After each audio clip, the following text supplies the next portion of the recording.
welcome back to episode 24 of my Brazilian Jiu-Jitsu competition journey. And in this episode, I return to NAGA and NAGA Saga 2.0.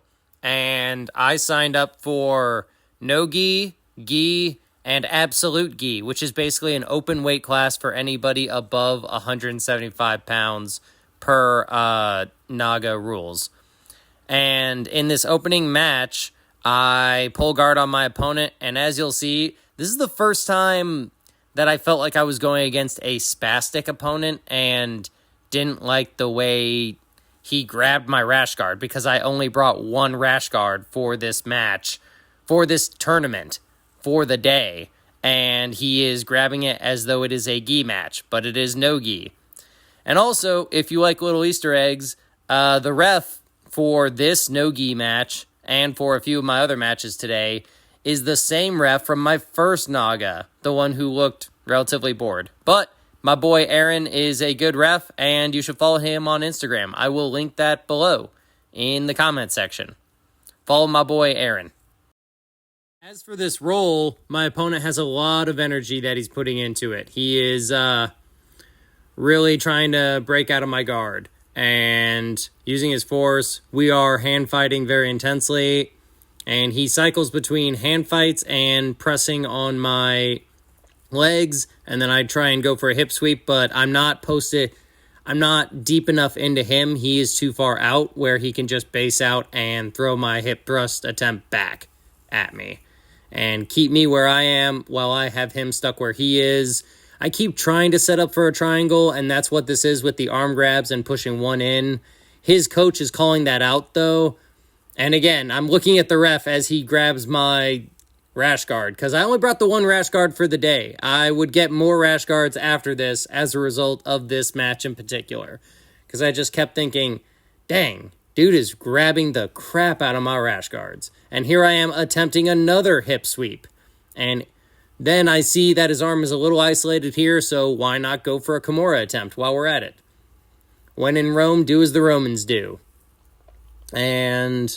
But he is basing out. He's able to bury his arm under his hips well enough.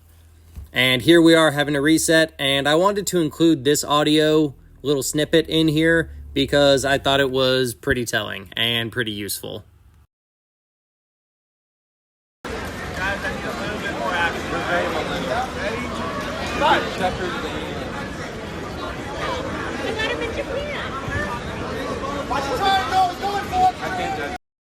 I'm going for the triangle right here, and his coach did yell that out. And something I had said incorrectly in a previous NAGA is that there are attack points. No, these are just regular points. You get a point for an attempted sub in NAGA.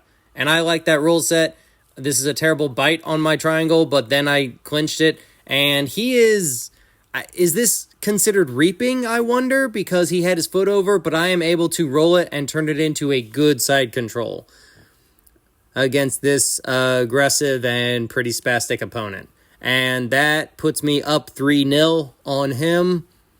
And now I feed my arm in to get him hyper-focused on the half guard, and with the full intention of just sitting here and stalling now and running out the clock. Because for white belts in NAGA, we have 4-minute matches. They do go up as you belt up higher, but for now I am still a white belt, so I am going to game the system to my advantage as best as I can. So I am just sprawling out and keeping him trapped now, and again, really sprawling out to maintain the balance and just keep him trapped there under me. And that's the match. For me, this is a full circle character arc from how the third match in my competition journey went, my third episode, where my opponent was looking at the clock and running it out, to now I have become that guy who I get up on points and I need to conserve my energy for the next matches, because in this bracket we had 7 total opponents.